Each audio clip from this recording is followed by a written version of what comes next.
days. Not too much? Not very much, really. You're in curriculum more. One thing you may find out about people on faculty and staff at Wright State is that we often have more than one job. One of my jobs involves one of the writing programs here. I coordinate the writing across the curriculum program, and for several years I was the director of the University Writing Center, so I've had a lot of direct University Writing Center experience. When Gary Dickstein spoke with you earlier, I got here early enough to hear him issuing what sounded like several fairly stern warnings about the difficulties that people can run into. One of the things that's often a challenge for all students, not just international students, but for all students, is knowing how to handle sources written by other people and incorporate those sources into your own writing. So one of the things that we wanted to be sure that you're aware of is Wright State's academic integrity policy, which, among other things, gives you this kind of command that you're supposed to know what plagiarism is and to take steps to avoid it. And then they give you a really brief sort of suggestion here. When using the words or ideas of another, even if paraphrased in your own words, cite the source. So the policy gives you a really general sort of idea. I'd like to go a little bit further and give you a more detailed description of plagiarism. There's a handout that's going around, so you don't need to try to memorize all of these things, especially some websites I'll be showing you. But that information is there for you. But plagiarism itself, I like to think of it as presenting information in such a way that it appears to be something that you've created when it actually isn't. Notice that that definition doesn't say anything at all about intention.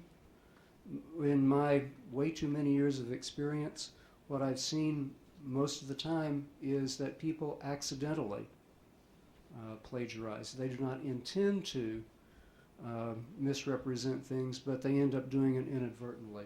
So there's a very real danger, and as Gary Dickstein said, the motive is not the thing that people are going to be looking at. They'll be looking at the actual results. So if you present words or ideas taken from somewhere else in such a way that it looks like it's yours, then you have, intentionally or not, created plagiarism.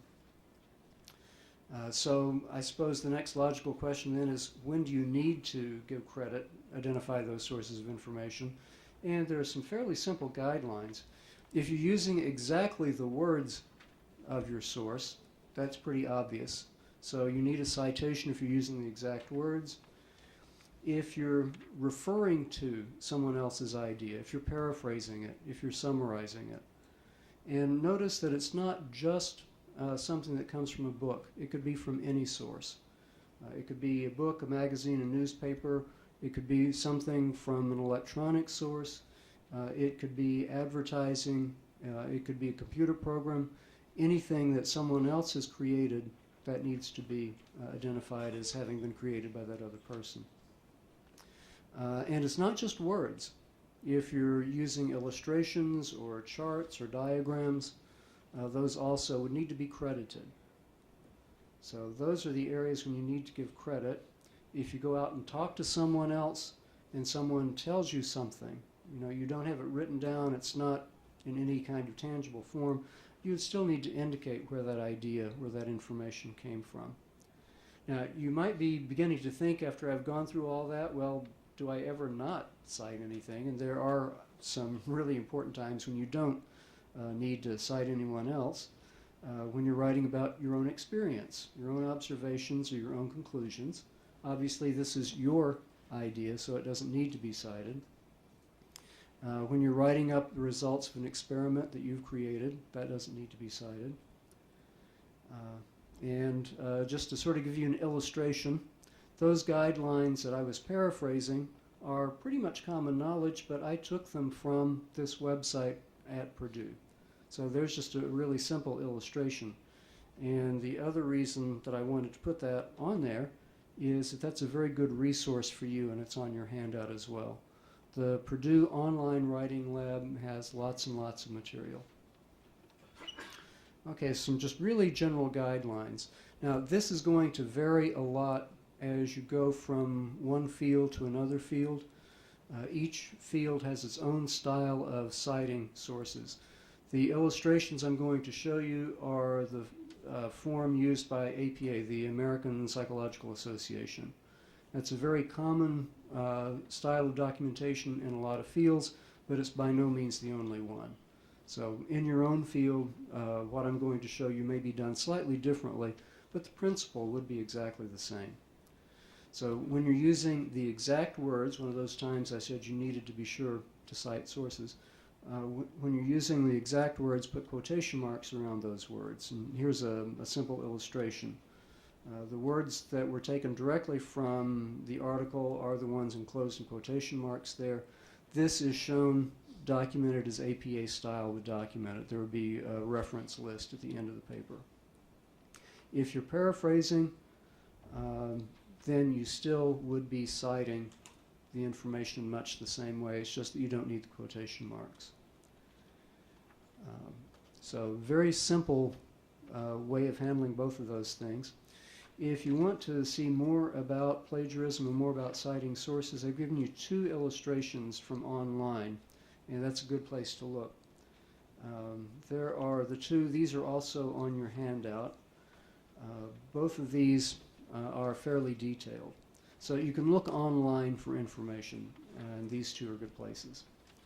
Now, some place that I think is really important, and this is very consistent with what Dr. Kimball was saying just a minute ago. He kept talking about meeting with your advisor and talking with your advisor. This would be true of the professors in your individual classes as well. I don't know about your previous academic experience, but here at Wright State, you will find that your professors are very approachable. Don't hesitate to ask your professor if you're not sure as you're working on a paper about how to handle outside sources and how to cite them. If you've already made an attempt to do that, most professors would actually be quite pleased if you came up and said, I'm not sure how to do this, here's what I've tried to do with it, is this the correct way of doing it? And they will be very glad to help you, especially when they see how much effort you've already put into it. So asking your professors is a good way to get information about that. Another thing that you can do, which we don't think about all that often, is to look at the way other outside sources are being cited in the things that you're reading for classes. Your textbooks will give you good examples. As you're looking at journals in the field, you will see lots of examples of citing outside sources there. Most of us who are academics really probably learned how to cite sources this way by looking at what was being done professionally and just following that pattern. So that would be a good thing to be conscious of. Another thing to do, and this is where I move into the second part of my presentation, is that you can talk to people at the University Writing Center about it. They have lots of experience. They have the most experience in working with APA and MLA style citations, but as soon as they find out what field you're in, they will help you figure out how the documentation would work in that system as well. So let me say just a few things now about the University Writing Center. The University Writing Center is a free service. It's available to all Wright State community members, really. Students, faculty, and staff will often make use of the Writing Center, so it's really for everyone. The Writing Center is shut down right now. It will be opening up once classes begin. It will be staffed by a number of writing consultants. I'm not sure how many they have this year. But these are undergraduate and graduate students who work there. They come from a lot of different majors, a lot of different backgrounds. What they have in common is that all of them are good writers, and something that doesn't necessarily go with that, they're also very good at helping other people learn how to write, and they enjoy doing that also. So you would be working with either an undergraduate or a graduate student there. You can work with the Writing Center at any stage of what you're doing. You can take anything from any course to the Writing Center and they will work with you on it. They work with people who are in their first quarter. They work with people who are working on doctorates, so they work with everyone at any level. And they work with things outside of classes, scholarship essays, graduate school applications, job application materials. I'm not sure any of you would be needing to use it for that, but they do those kinds of things. What they will help you do, if you bring a copy of an assignment, they will talk with you about that. Sometimes talking with someone else is a good way to understand the assignment better. If you need to get started on it, if you're not quite sure how to get started, they will help you with that. If you've gotten some work done but aren't quite sure how to put the pieces together, they will help you organize. They can help you work at the sentence level on things. Once you have something pretty much written, they will help you develop editing skills. And the first thing I talked about, help you with documenting those outside sources. Something else I ought to say about the Writing Center is that it is really a tutorial service. You will go by the Writing Center and you will actually spend time talking with people there. It's not an editing service. You will be the one doing the work. The people at the Writing Center, in fact, won't make any marks at all on the paper. To work with a consultant, you can either go by the Writing Center once it's opened and schedule an appointment, or you can just walk in and try to find someone available. If English is not your first language, you can schedule an hour appointment per week, and then you could do additional walk-in time if you wanted. And the most important thing, and this probably ties in with what everybody has said to you already this morning and will say this afternoon, be sure to plan ahead. At certain times during the term, the Writing Center is very busy. Faculty don't really plan it, but it does look like things come due at about the same time in every class. So there are times when it's quite busy there. So try to do as much ahead of time as you can and plan ahead to come early. And then that way you can come back later if you'd like. To work with the Writing Center, bring any materials that you might have with you. If your professor gave you a written assignment, bring that. If the assignment is on your syllabus, you could bring that. If it deals with a text, bring a copy of the text with you.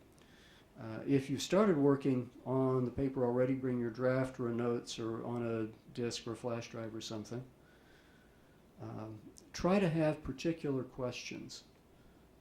That half-hour or hour appointment will go very quickly, and the more that you can do to direct the session, the more efficient it will be. So if you have questions about a particular kind of thing, for instance, if you know that you've got a particular difficulty in writing that you're not sure about in English, then that would be maybe a starting point for talking with a consultant. Some additional services. There is a writer's hotline. I did not put this on the handout. That's what you would use for a very simple question. I'm writing this sentence. I'm not sure about the appropriate way to punctuate it.